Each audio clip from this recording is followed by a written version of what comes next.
বর্তমানে আরেকটা মহামারী রোগ, এটা গ্রামগঞ্জেও আছে, শহরেও আছে। বউ শাশুড়ির ভিতরে কোনো মতে মিল পাওয়া যায় না। বউ শাশুড়ির যুদ্ধ, আমরা আছি জ্বালায়, বউ শাশুড়ির ভিতরে মিল নাই।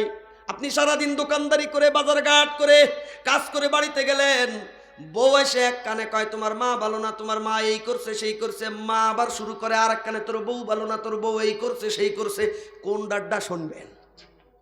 এবার আপনি যদি কন এই বউ তুমি এরম করছো কেন মার সাথে, ও তুমি তো খালি মা মা করো, মা পাগল হয়ে গেছো। আর মারে যদি যায় বলেন ও মা তোমার তো এই কাজটা করা ঠিক হয়নি, ও বিয়ে করে বউ পাগল হয়ে গেছো। দুই দিকেই সমস্যা। এ মুসলমান, বর্তমানে সংসারে অশান্তি। শাশুড়িও বৌমাকে ভালোবাসার সাথে কথা বলে না, বৌমাও শাশুড়ির সাথে ভালোবাসার সাথে কথা বলে না, এজন্য সংসারের অশান্তি দূর হয় না।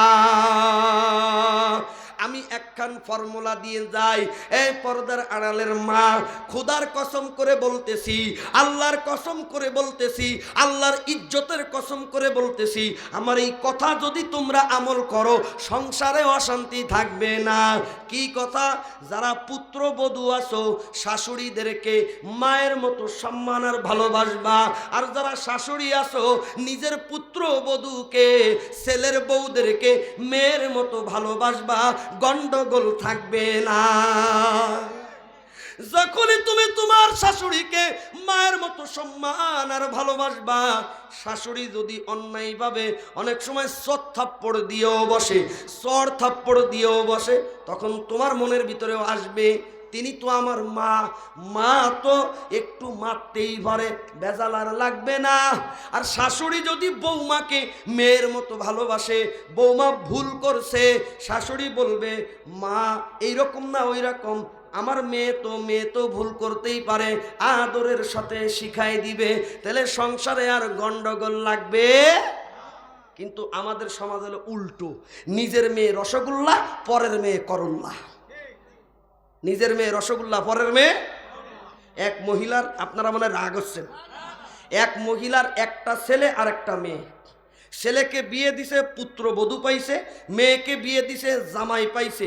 ওই মহিলা বলতেছে জামাই আমার খুবই ভালো, আমার মেয়ে যা বলে তাই শোনে, সোয়ালদার মানুষ হলো না, বউয়ের কথায় ওঠে আর বসে।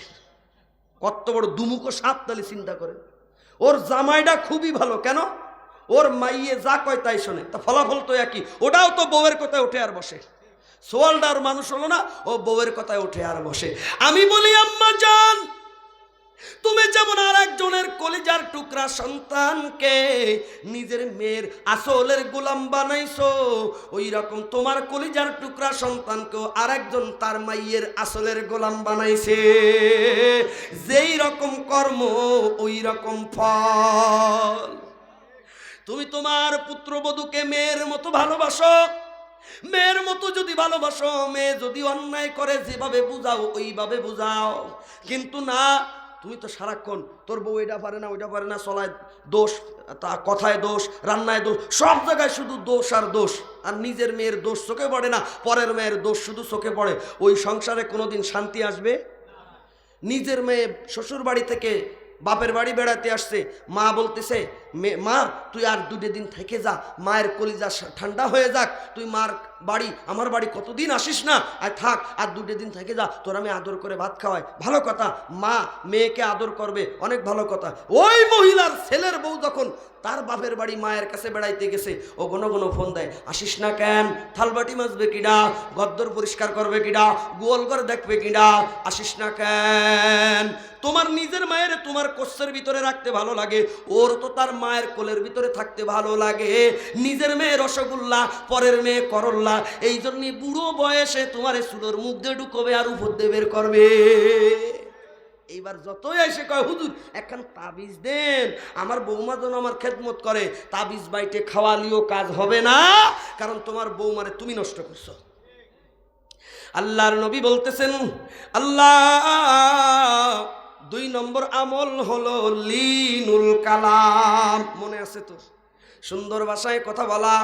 এই জন্য সংসারে শাশুড়ি ও বৌমার সাথে সুন্দর ভাষায় কথা বলবে, বৌমাও শাশুড়ির সাথে মায়ের মতো সম্মান দিয়ে সুন্দর ভাষায় কথা বলবে। সংসারে অশান্তি আর গন্ডগোল থাকবে না। সংসারে তিল রে খুসায় খুসায় তাল বানায়। অন্যায় করেছে অল্প একটু। একটা মেয়ে নতুন আপনার ঘরে আসছে, যাদের মেয়ে আছে তারা জানে 17-18 বছর পর্যন্ত গার রক্ত পানি করে এই মেয়েটাকে মানুষ করছে। এখন এক কালেমা কবুল শব্দের মাধ্যমে তোমার ঘরে উঠিয়ে দিছে। এই মেয়ে জীবনে তোমারে দেখিনি, তোমার ঘর নতুন, তোমার পরিবার নতুন, সব কিছু নতুন। এই মেয়েটা ওই সংসার বুঝে নিতে টাইম লাগবে কি লাগবে না?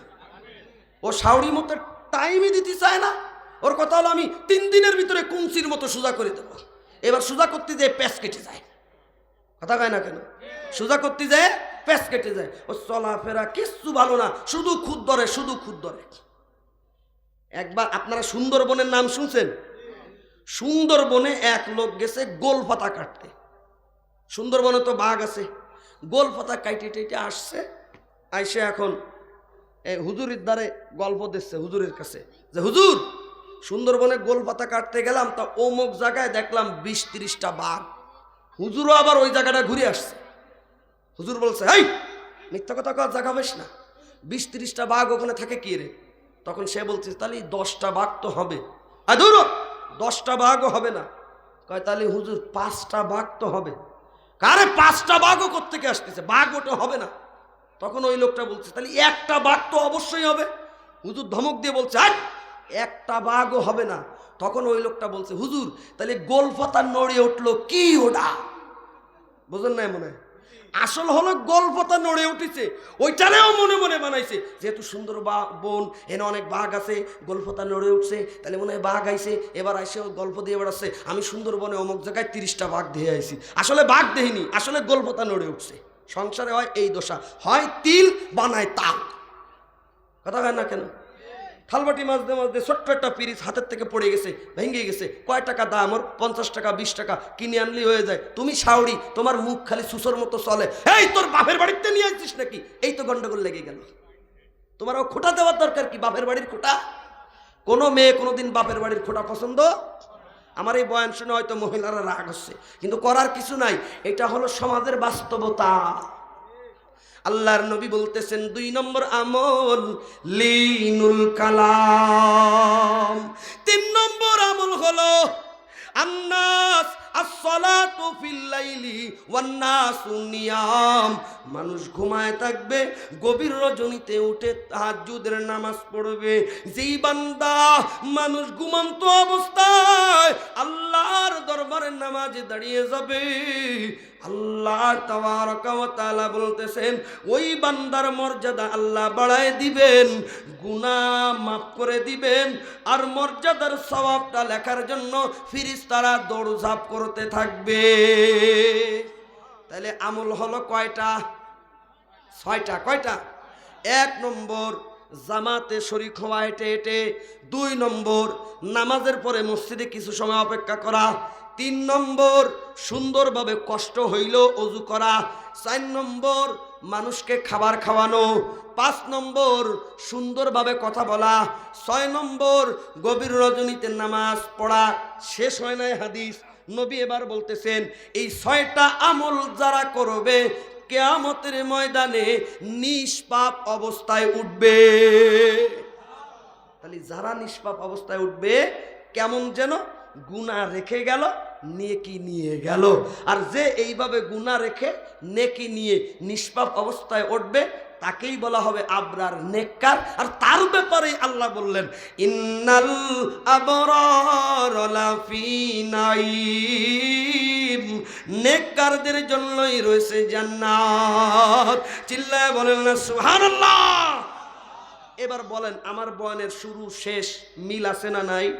বেশ, আমরা এই নেককার হইতে চাই যেই নেককার হলে জান্নাতের খাতায় নামটা লেখা হয়।